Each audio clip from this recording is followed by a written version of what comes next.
ময়মনসিংহের মূর্তিমান আতঙ্কের নাম সাবেক সংসদ সদস্য ফাজমি গোলন্দাজ বাবেল।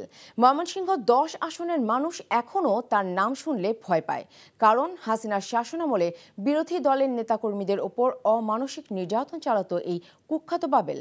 অভিযোগ রয়েছে তার পালিত হিংস্র কুকুরের খাঁচায় রেখে বিরোধীদের নির্যাতন করা হতো।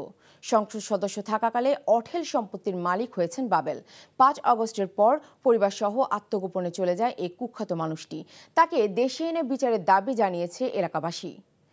ময়মনসিংহ থেকে আয়ুব আলীর পাঠানো রিপোর্ট। 7 তারিখের পরে কিন্তু 8 তারিখ আছে। বৈষম্য বিরোধী ছাত্র আন্দোলন চলাকালে এভাবে প্রকাশ্যে হুমকি ধামকি দিতেন আওয়ামী লীগের এই সংসদ সদস্য। ওই এক টুকরা জায়গার ভিতরে বসে থাকো। তার বিরুদ্ধে আন্দোলনরত শিক্ষার্থীদের ওপর হামলা ও তার নিজস্ব বাহিনী দিয়ে গুলি করার অভিযোগ আছে।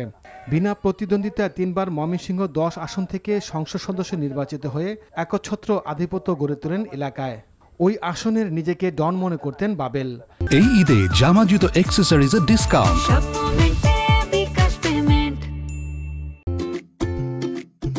বাবেলের বিরুদ্ধে সবচেয়ে গুরুতর অভিযোগ হলো তার বাড়িতে বিদেশি হিংস্র কুকুরের সঙ্গে রেখে নির্যাতন চালানো হতো।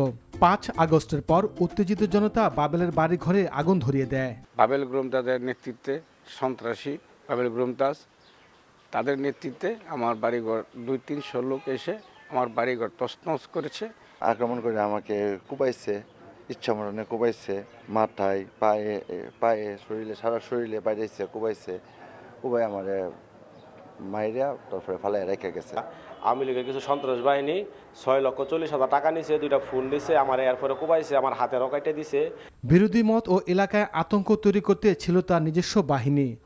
অনেকে এই বাহিনীকে গোলন্দাজ বাহিনী বলতো। তাদের কাজ ছিল বিভিন্ন রাজনৈতিক দলের নেতাকর্মীদের অত্যাচার, নির্যাতন ও বিভিন্ন মামলায় জড়ানো।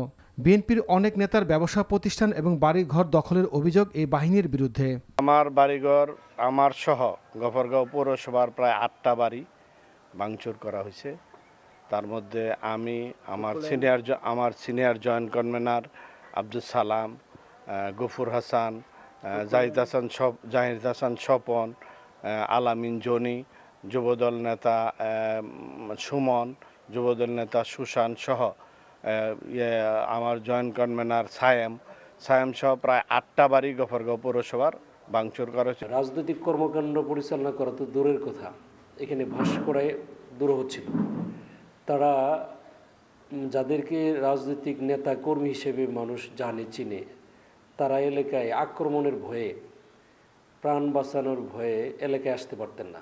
বাবেল দম্পতির বিরুদ্ধে দুদকের মামলা দায়েরের পর তার পরিবারের 5 সদস্যের সকল ব্যাংক হিসাব জব্দ করা হয়েছে।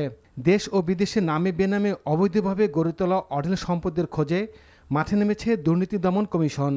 ইন্টারপোলের মাধ্যমে দ্রুত বাবেলকে দেশে এনে দৃষ্টান্তমূলক শাস্তির দাবি জানিয়েছেন ভুক্তভোগীরা। NTV news desk. এই ঈদে জামা জুতো অ্যাকসেসরিজের ডিসকাউন্ট।